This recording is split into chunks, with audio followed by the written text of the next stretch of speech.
So, I am currently at Nagoya International Airport.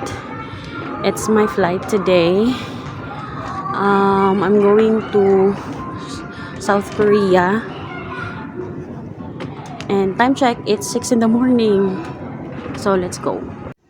Hi guys, so as of the moment, dito na tayo sa International Airport ng Japan.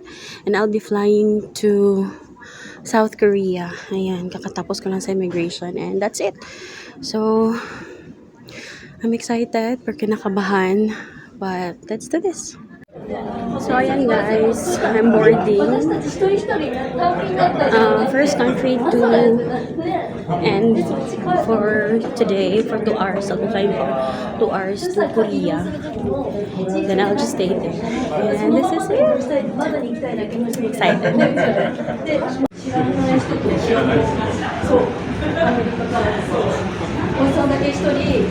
So, that's the airplane. Ang lucky guys. First time ko makasakay ng ganito kalaking plane. Let's go.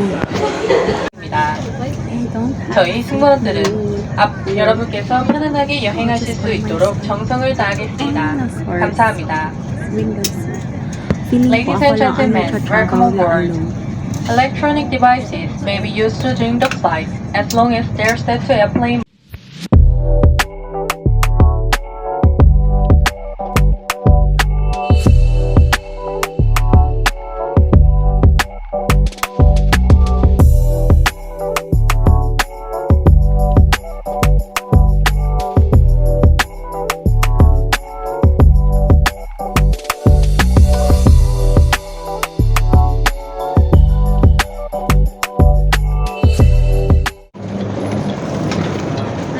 Arrived here at Incheon International Airport.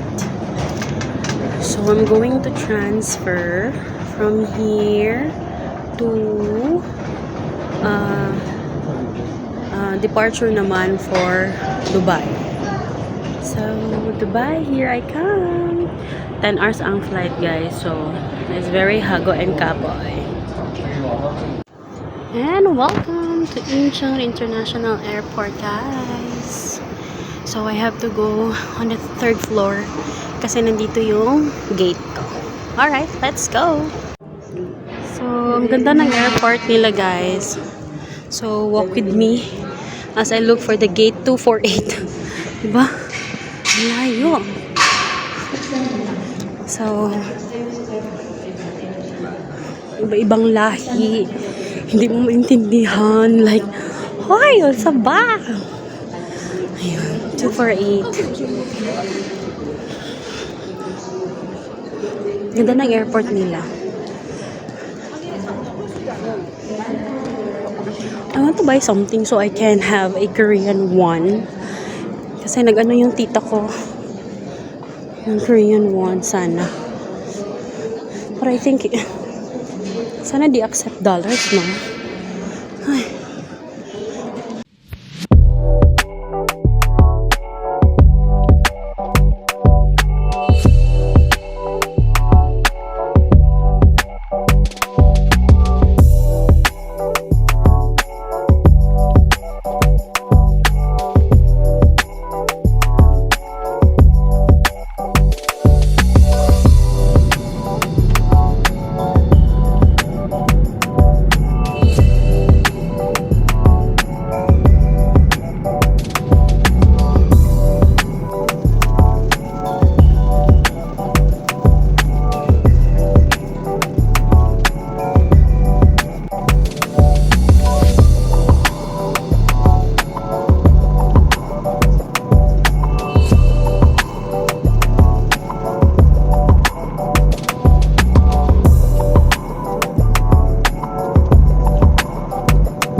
Lane!